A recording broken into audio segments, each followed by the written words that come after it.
ते काय आलं ठाऊक आहे, आम्ही शिर्डीला गेलो. आम्ही राहायचं ठरवलं होतं. प्रदक्षिणा घालायची, हे करायचं, आनंदाने दिवस काढायचे. 7-8 दिवस तरी राहायचं. आम्ही फिरत होतो आणि नंतर काय आलं, ही आमची मोठी मुलगी उन्हात वगैरे फिरायची. मी आत असले तरी ही उन्हात फिरायची. एक दिवस तिला ताप आला, खूप ताप आला.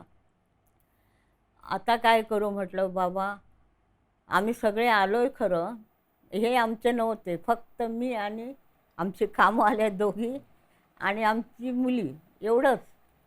आता काय करणार मी?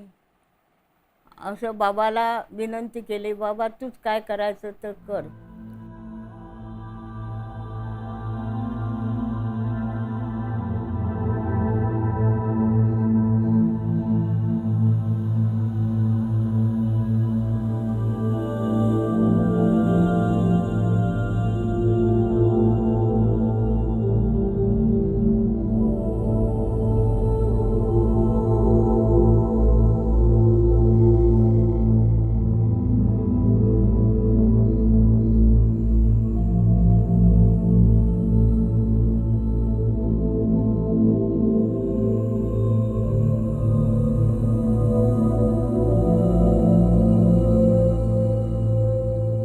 मग बाबाने काय केलं ठाऊक आहे, तिचं आम्ही असं फिरत फिरत लेडी बागेत जा म्हटलं. मोठा साईबाबा दिसला, प्रत्यक्ष साईबाबा. आणि मला काय वाटायचं, साईबाबाचं तोंड सदा मिटलेलंच असतं. मला त्यांचे हसताना दात कधीच दिसले नाही, असं मनात विचार आला होता. तर मी एका ह्याच्याकडे उभे होते, म्हणजे चावडीकडे उभे होते. तेवढ्या उंच पुरा छान असा दिसणार तेजश्री साईबाबाच जसा, म्हणजे तो प्रत्यक्ष माझ्या पुढ्यात उभा आहे आणि हसतोय माझ्याशी. जोरा हसायला लागला. हे काय चमत्कार! आता इथे शिर्डीतसुद्धा म्हटलं बाबाचे रूप घेऊन फिरतात लोक ना, मी तसं तेवढे फसणारी नाही. उगीच कोणाला हे करणं मला आवडत नाही. खरा खोटा हे पारखून पाहते मी. आणि बाबा प्रत्यक्ष म्हणून कसा भेटला मला, असं विचार करते मी. तर मला काय ओरडला ठाऊका, लेडी बागेत जा, चल लेडी बागेत जा. जोरानं तोच साईबाबा कसा दिसणारा, हा कशाला मला लेडी बागेत जा म्हणतो. तर मुलीच्या अंगात जरी ताप असला तर ती म्हणे, आई आम्ही जाऊया. आता म्हटलं रात्र झाली, कुठे जाऊया म्हटलं. 9-9:30 झाले आणि आम्ही फिरत राहिलो वेड्यासारखं. तिचं कोण असेल की नाही ते मला काय कळत नाही. ती म्हणाला जाऊया जाऊया असं करून मला ओढत ती घेऊन गेली. आणि म्हटलं असा माणूस आम्हाला दिसला होता. मला का दिसला नाही, ती नव्हती तिकडे. कुठेतरी काहीतरी घ्यायला गेली होती, मला का दिसला नाही. मग ओरडायला लागली. म्हटलं तुलाही दिसेल, चल. आम्ही तिकडे गेलो आणि आम्हाला वाटलं लेडी बागेत आमचा साईबाबा आम्हाला दिसणार, आणि ती आमची मुलगी ती ध्यान करून बसली. तेवढ्यात एक सुंदर माणूस, वयस्क, तो आला आणि इकडे तिकडे पाहायला लागला, निरखून पाहायला लागला. तर हा काय पाहतो असं मला वाटलं. कितीतरी मी कधी कोणावर फटकन विश्वास टाकत नाही, संशयी नजरेनंच पाहते. हा काय पाहतो असं विचार करत बसले तिकडे. तेवढ्यात तुम्ही ह्यातनं गोव्याहून आला काय म्हणून विचारलं. कुठून आला तर गोव्याहून. हो म्हणायला लागेल ती. आपल्याला काय सांगितलं, माझे लोक लेडी बागेत बसले, त्यांना घेऊन जा आणि जेवू घाल, असं मला बाबाचा हे संदेश आला, आवाज आला आपल्या कानाकडे. तरी मी काय बोलले, त्याने म्हटलं आपण तुम्हाला जेवण घालणार हॉटेलमध्ये. आम्ही बाबा जेवलेलो आहे, आम्हाला जेवण नको. आणि खरं आम्ही जेवलो नव्हतोच, पण कुठे जायचं मला भीती वाटायची. जेवण नको, नमस्कार करतो. तो हसला, ही बाई भ्याले दिसतं म्हणे, आमच्याबरोबर कोण नाही, आम्ही कोणाकडे कसं जाणार.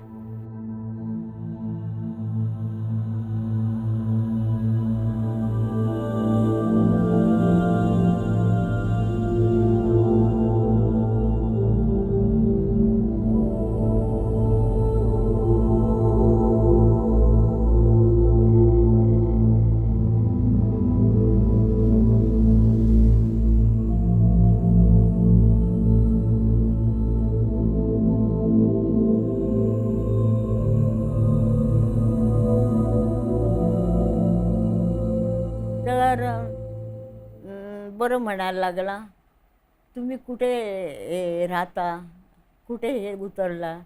तर आम्ही म्हटलं भाग्यलक्ष्मी. हां, तिथंच मी राहतो म्हणायला लागला. मग तो आमच्याबरोबर आला. आम्ही गप्प बसलो आणि रात्र काय जेवायलाही गेलो नाही, कंटाळलेलो. बसलो आणि बाबाचं नाव घेत झोपलो. हिचा ताप जास्त झाला, मोठ्या मुलीचा, एवढा की काय करावं रे बाबा. तेवढ्यात तो आला, दरवाजावर कटकट आवाज केला, मग दार उघडलं. तर तो म्हणायला लागला, तुमच्या मुलीचा ताप बरा आहे काय. त्याला कसं कळलं देव जाणे. म्हटलं नाही, जास्त चढलं, मग डॉक्टरकडे दाखवूया. तर तो म्हणायला लाग डॉक्टरकडे दाखवूया, ना तर मी डॉक्टरला सांगूनच औषध आणतो. आणि एवढी गरमी होत होते, अरे बापरे, काय सहनही होत नव्हतं. मग ती पट्ट्या घालवते थंड पाण्याच्या तिच्या डोक्यात. मग तो स्वतः डॉक्टरकडे गेला आणि औषध घेऊन आला, त्यांना सांगितलं नाही. औषध घेऊन आला, त्यात मी औषधात साईबाची उदी टाकायची आणि तिला द्यायचे. मग हळूहळू ताप उतरला. मग तो आमच्याबरोबरच राहायला लागला. राहायला म्हणजे येत होता जात होता. मग मी सहज म्हणाले, काय गरमी होते ह्यात, चला म्हणे ए सी रूममध्ये तुम्हाला घालतो. नको नको बाबा, आहे तेच बरं आहे, पंखे आहेत, बस मला. त्याने काय केलं ठाऊक आहे, धाकटी मुलगी लहान होती माझी ना, तिला पकडलं आणि खांद्यावर मारली आणि म्हणायला लागला, बघ म्हणे, वासराला पकडलं नंतर गाय आपणच येते म्हणे. बरं म्हटलं. मग त्याच्याबरोबर आम्ही ए सी रूममध्ये गेलो. तर पुष्कळ थंड बाटल्या आणि पाण्याच्या ठेवल्या होत्या त्याने. सगळी तयारी करून आमची ठेवली. आणि एवढं त्याने आमचं सरबाई केली की सांगता येत नाही तसं. की जसं काय मला बाबाने सांगितलं ते बाबाचं भक्ताचं मी काम करतो, मला खूप आनंद होतो असं सांगितलं. तर म्हटलं देवा, तू ह्याला धाडलास, नमस्कार करतो तुला आधी. आणि मी म्हटलं तुला उगीच ओरडत होते. शिर्डीत आलो आणि माझ्या मुलीला ताप आला, आम्हाला आणि कुठे फिरताच येत नाही बाबा. आणि तरी पण दर्शन घ्यायचं होतं मला. भर दुपारी उठले, दर्शन घ्यायला गेले. ती मुलगी बरी झाली, आम्ही गेलो दर्शन घ्यायला.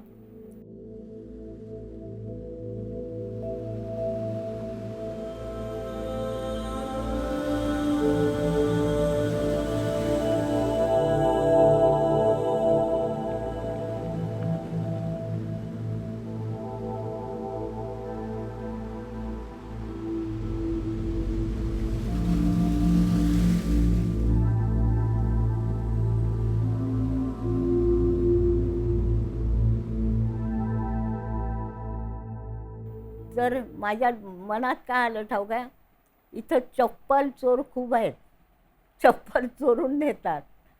आणि माझी चप्पल काय जुनीच होती, नवीन नव्हती, पण या गरमीत पायात घालायला काहीतरी पाहिजे होतं. आणि मनात म्हटलं काय ठाऊक आहे बाबा, तुम्ही कसे ह्या गरमीत फिरत होता अनुवाणी, पायात चप्पल न घालता, असं मनात आलं. आणि नमस्कार केला आणि द्वारका माईतून बाहेर पडले. बाहेर पडले तर माझी चप्पलच सापडेना झालं. सापडेना झालं. मग काय करू, भर 12चा टाईम, बस 12 12:30चा टाईम, काय करणार, चटके बसत. बघ बाबा कसा फिरत होता ते, चटके बसत आम्ही कसं बसत एका ठिकाणी आलो.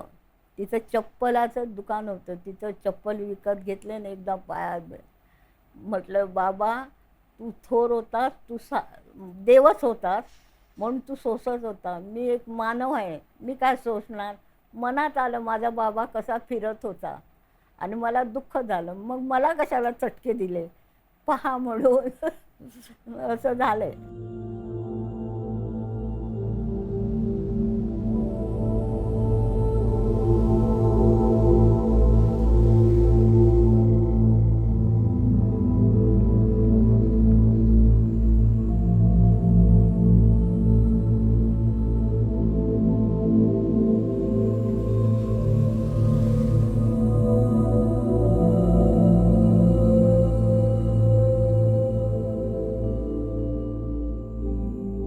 आणि आम्ही पैसे थोडेच नेले होते, जास्त काय नेले नव्हते. सगळा खर्च त्याने केला, तरी मी करू देत नव्हते त्याला, तरी तो जबरदस्तीने पैसे खर्च करत होता. मग येताना आम्हाला पैसे कमी पडले. आता म्हटलं जायचं यायचं कसं करणार हा विचार मला. आणि आम्ही जर कळवलं की आम्हाला पैसे पाठवा, तर 4-5 दिवस तिकडेच राहणार ना आम्ही, म्हणून काय करावं ते सुचेना. तो आला आणि मला म्हणाला तुम्ही चिंता करू नका, मी तुमची सगळी सोय केलं. मग तुम्हाला गोव्यात जायची, कशी पोचवायची ती सुद्धा सोय केलं आहे. धन्य म्हटलं तुझे, तुमचा पत्ता द्या, मी त्या पत्त्यावर मी तुमचे पैसे पाठवून देते. बरं म्हणाला, पाठवायचे खूपसे पाठव. थोडे विडे पाठवू नको, जन्मावर पुरतात तेवढे पैसे पाठव. हो म्हटलं, तो माझा बाबा देईल, जन्मावर पुरतात तेवढे. आणि शेवटी आम्हाला त्यांनी आपली जीप गाडी होती त्याची, जीप गाडीतून आम्हाला ट्रेनच्या ह्याच्यावर पोचवलं. ते गाव कुठचं तरी होतं, काय बरं म्हटलं त्याने, मनमाडपर्यंत पोचवलं.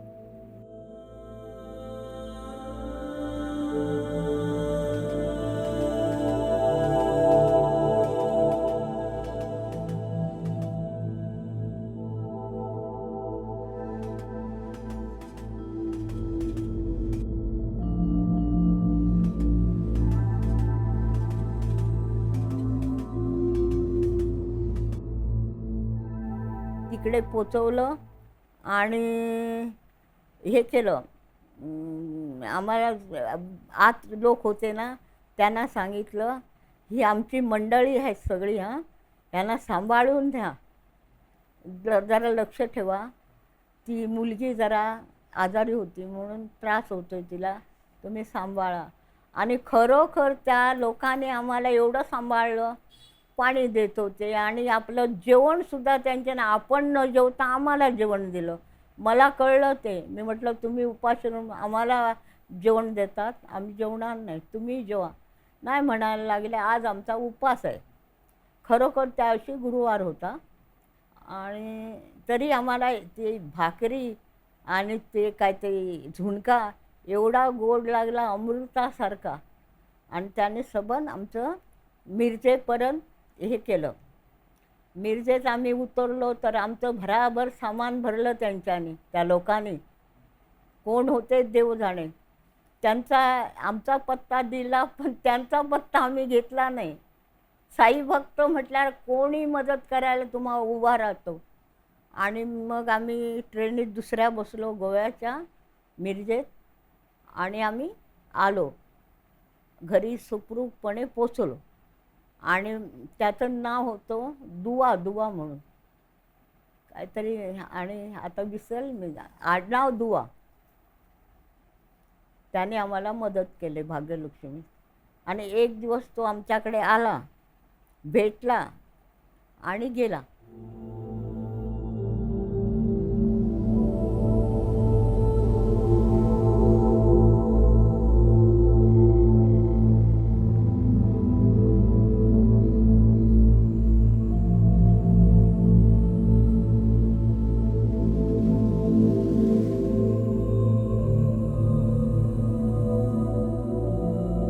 म्हणजे बाबा तुम्हाला कोणाच्या स्वरूपात येऊन तुमचं संरक्षण करतो, तुम्हाला सगळं देतो आणि तुम्हाला काही कमी पडू देत नाही. फक्त तुम्ही त्याच्यात विश्वास टाका. एकदा तुमच्या पुढ्यात येतो, एकदा कोणारूपे येतो. आम्हाला प्रत्यक्ष येऊन भेटायला एवढं का आम्ही भाग्यवान नाही, पण भाग्यवान असेल त्यालासुद्धा येतो, भेटतो आणि जातो. पण तुम्ही असा जबरदस्त मनापासून विश्वास ठेवा की माझा बाबा मला भेटणारच. पूर्वी आमच्या मुलांना असा राग यायचा की कोणी आपला बाबा म्हटला तर, साईबाबा हे आमचे बाबा असं म्हटलं की त्यांना राग यायचा, मारायला धावायची ती मुलं. आमचा बाबा असताना तुम्ही का बाबा म्हणता? असं प्रेम तुम्ही निर्माण करा आणि छोटे व्हा, मोठे होऊ नको. आणि बायकाने सुद्धा आपल्या नवऱ्याची कदर ठेवायला पाहिजे आणि नवऱ्याने आपल्या बायकोची सुद्धा कदर ठेवायला पाहिजे. आणि मुलाने सुद्धा आपल्या आईबापाची हे ठेवायला पाहिजे, आज्ञा पाळायला पाहिजे. मग कधी ना कधी तुम्हाला साईराम भेटेल आणि तुम्हाला आपल्या मिठीत घेईल. जय साईराम.